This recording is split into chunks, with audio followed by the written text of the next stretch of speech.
ভাবে তাদেরকে সাসপেন্ড বা এক্সপেল করা হয়েছে, তাদের অর্ডারটা পরের দিন কেস শুনানির পরে একসাথে বেরিয়ে যাবে ফাইনাল ডিসিশন। অভয়া ফান্ড, যেখানে মানুষ অভয়ার বিচারের আবেগে ওই ফান্ডে টাকা দিয়েছিল, ওই টাকাটাকে ইউজ করে আমাদের বিরুদ্ধে লিগ্যাল কেস লড়ার জন্য ব্যবহার করা হচ্ছে। আবার কোনো রকম জাদুই ব্যাকআপের জন্য তিনি আবার কিন্তু আর্জি করে ফেরত চলে আসেন। তাহলে আমরা জানতে চাই যে এই মানুষটির কী ব্যাকআপ আছে।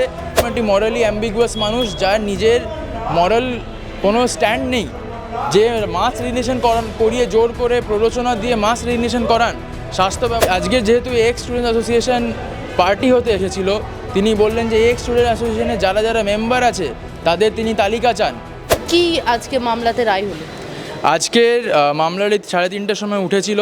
আমাদের আরজি করে আমরা যাদেরকে সাসপেন্ড করা হয়েছিল 5ই অক্টোবর যেই অর্ডারটা বেরিয়েছিল, ওই অর্ডারের বিরুদ্ধে আমরা মামলা করেছিলাম। সেই মামলার আজকে শুনানি ছিল। ওখানে জানানো হয় যে এই মামলা যেরকম স্টে অর্ডার ছিল, ওই স্টে অর্ডারটা থাকবে আনটিল ফার্দার কোনো কনক্লুশন। 22 তারিখ এবং যত কলেজ আছে ওয়েস্ট বেঙ্গলে যারা কি এই ভুয়ো থ্রেট কালচারের শিকার হয়ে ভুলভাবে তাদেরকে সাসপেন্ড বা এক্সপেল করা হয়েছে, তাদের অর্ডারটা পরের দিন কেস শুনানির পরে একসাথে বেরিয়ে যাবে ফাইনাল ডিসিশন। আজ আমরা এখানে এসে দেখতে পাই যে আরজি করের এক্স স্টুডেন্টস অ্যাসোসিয়েশনের কিছু মেম্বার, ডক্টর নীলাঞ্জন ঘোষ এবং তারও আরও কিছু সাগরেদ, ওরা আরডিএ মেম্বারদের সাথে মিলে আরডিএর ফান্ড, যেটা কি অভয়া ফান্ড, যেখানে মানুষ অভয়ার বিচারের আবেগে ওই ফান্ডে টাকা দিয়েছিল, ওই টাকাটাকে ইউজ করে আমাদের বিরুদ্ধে লিগ্যাল কেস লড়ার জন্য ব্যবহার করা হচ্ছে। এই নীলাঞ্জন ঘোষ তিনি নিজে ছিলেন এনকোয়ারি কমিটিতে এবং বিভিন্নভাবে তিনি নিরপেক্ষ ন্যায় বিচারের বিরুদ্ধে যত রকম কাজকর্ম করা যায় একটি এনকোয়ারি কমিটি হয়ে তিনি বারবার সেটি করেছেন। এটা এরমও দেখা গেছে যে তার বিরুদ্ধে এফআইআর করা হয়েছে, তিনি তাও একটি স্টুডেন্ট তার বিরুদ্ধে এফআইআর করেছে, কিন্তু তিনি আবার সেই স্টুডেন্টই এনকোয়ারি কমিটিতে আছেন। 2022-এ ঘটে যাওয়া যেই ঘটনা, যেখানে কি আমাদের কিছু দিদিদের ওপর অ্যাটাক করা হয়েছিল, তারা এফআইআর করেছিল, ওটাকে ফেক এফআইআর বলে বারবার চোখে আঙুল দিয়ে বলা হয়েছে এবং তিনি নিজে টালার পুলিশ স্টেশনে গিয়ে বলেছেন যে এটা ফেক এফআইআর। এবং আমরা দেখতে পাই যে সন্দীপ ঘোষের সময়ে যেরকম বলা হয় যে তার নাকি বারবার ট্রান্সফার হবে, তিনি ফেরত আরজি করে চলে আসেন।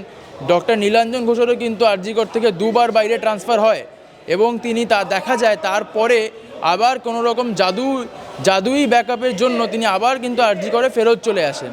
তাহলে আমরা জানতে চাই যে এই মানুষটির কী ব্যাকআপ আছে, যে তিনি বারবার আরজি করে চলে আসেন, তিনি বারবার এসে ছাত্রদের বিরুদ্ধে বিভিন্ন রকম কাজকর্ম করেন, দেশের এবং রাজ্যের যে স্বাস্থ্য ব্যবস্থার বিরুদ্ধে তিনি বারবার নিজের দিকটা দেখান। এবং আমরা জানতে চাই যে এরকম একটি মরালি অ্যাম্বিগুয়াস মানুষ, যার নিজের মরাল কোনো স্ট্যান্ড নেই, যে মাস রিজিগনেশন করিয়ে জোর করে প্ররোচনা দিয়ে মাস রিজিগনেশন করান, স্বাস্থ্য ব্যবস্থাকে অচল অবস্থায় নিয়ে যেতে চান, এরম একটি মানুষ কি করে আজকে স্টুডেন্টদের বিরুদ্ধে এসে পার্টি হতে চায়, তাদের বিরুদ্ধে কেস করতে চায়। উত্তরবঙ্গ তো দেখলাম বেশ কয়েকজনকে আজকে 11টার সময় কেস উঠেছিল, নর্থ বেঙ্গল মেডিকেল কলেজ যাদের সাসপেন্ড করা হয়েছিল ওদের স্টে অর্ডার বসে যায়, তারা আবার ক্লাস ডিউটি সবই রেজিউম করতে পারে, যেটা জাজ জানিয়ে দেন। তোমাদের আইনজীবী কল্যাণ বন্দ্যোপাধ্যায় তিনি মন্তব্য করেন যে এই যে ঘটনা, সে ঘটনা তিনি তীব্র নিন্দা তো করেছেন মানে এবং সিবিআই তদন্তের একটা দাবি করেছেন। তিনি আজকে যেহেতু এক্স স্টুডেন্ট অ্যাসোসিয়েশন পার্টি হতে এসেছিল, তিনি বললেন যে এক্স স্টুডেন্ট অ্যাসোসিয়েশনে যারা যারা মেম্বার আছে তাদের তিনি তালিকা চান এবং এই তালিকাতে এমন প্রচুর লোক আছে, নিজে doctor Nilanjan Ghosh, x officio member doctor Shantanu Sen,